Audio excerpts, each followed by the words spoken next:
Esdras, chapitre 8.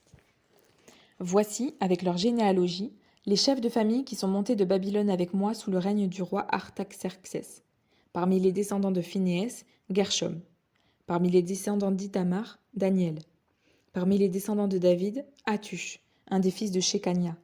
Parmi les descendants de Paréosh, Zacharie, et avec lui 150 hommes enregistrés.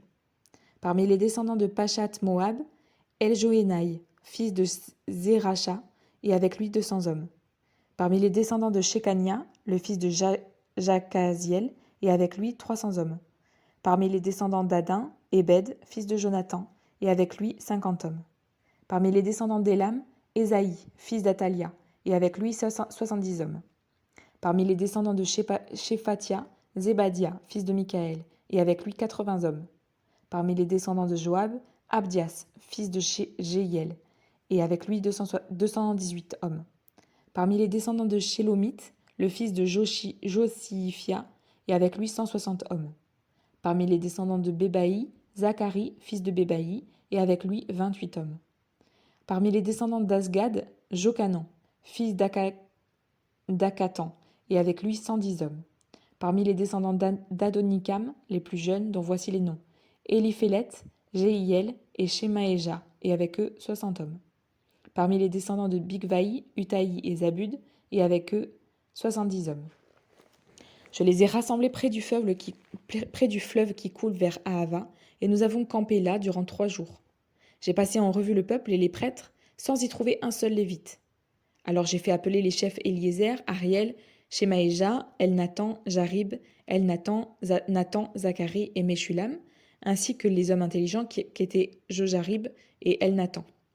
Je les ai envoyés vers Iddo, le chef de la localité de Cassifia, et leur ai indiqué avec précision ce qu'ils devaient dire à Iddo et à ses frères, les serviteurs du temple qui se trouvaient à Cassifia, afin qu'ils nous amènent des assistants pour la maison de notre Dieu. Comme la bonne main de notre Dieu reposait sur nous, ils nous ont envoyé un homme plein de bon sens, qui était d'un descendant de Machli, lui-même descendant de Lévi, le fils d'Israël, à savoir Chérébia, et avec lui ses fils et ses frères, au nombre de 18. Ils ont envoyé aussi Achabia, et avec lui Ésaïe, un descendant de Merari, ses frères et leurs fils, au nombre de 20, ainsi que parmi les serviteurs du temple que David et les chefs avaient établis au service des Lévites, 220 hommes, tous nommément désignés. Là, près du fleuve d'Ahava, j'ai proclamé un jeûne d'humiliation devant notre Dieu, afin de le prier de nous accorder un heureux voyage, à nous, à nos enfants, et à tout ce qui nous appartenait. J'aurais eu honte de demander au roi une escorte et des cavaliers pour nous protéger contre l'ennemi pendant la route, car nous lui avions affirmé: la main de notre Dieu repose sur tous ceux qui le recherchent, afin de leur faire du bien, tandis que sa force et sa colère frappent tous ceux qui l'abandonnent.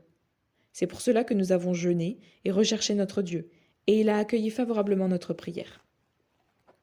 J'ai pris à part 12 chefs des prêtres, Chérébia, Achabia et 10 de leurs frères, et j'ai pesé devant eux l'argent, l'or et les ustensiles offerts à titre de contribution pour la maison de notre Dieu par le roi, ses conseillers et ses chefs, ainsi que par tous les Israélites qu'on avait trouvés. Je leur ai ainsi confié près de 20 tonnes d'argent, des ustensiles en argent pour un poids de 3 tonnes d'or, 20 coupes en or pour une valeur de 1000 pièces, et 2 vases d'un beau bronze poli aussi précieux que l'or. Puis je leur ai dit: vous êtes consacrés à l'Éternel, tout comme ces ustensiles, et cet argent et cet or sont une offrande volontaire à l'Éternel, le Dieu de vos ancêtres. Restez vigilants et attentifs jusqu'à ce que vous puissiez les peser devant les chefs des prêtres, les Lévites et les chefs de famille d'Israël à Jérusalem, dans les chambres de la maison de l'Éternel. Les prêtres et les Lévites ont accepté de se charger de cette masse d'argent, d'or et d'ustensiles pour l'amener à Jérusalem, dans la maison de notre Dieu. Le 12e jour du 1er mois, nous avons quitté le fleuve d'Ahava pour Jérusalem. La main de notre Dieu reposait sur nous, et elle nous a délivrés de toute attaque et de toute embuscade pendant la route. À notre arrivée à Jérusalem, nous nous sommes reposés pendant 3 jours. Le 4e jour, nous avons pesé dans la maison de notre Dieu l'argent, l'or et les ustensiles, et nous les avons confiés au prêtre Mérémoth, fils d'Uri. Il y avait avec lui Éléazar, fils de Phinehas.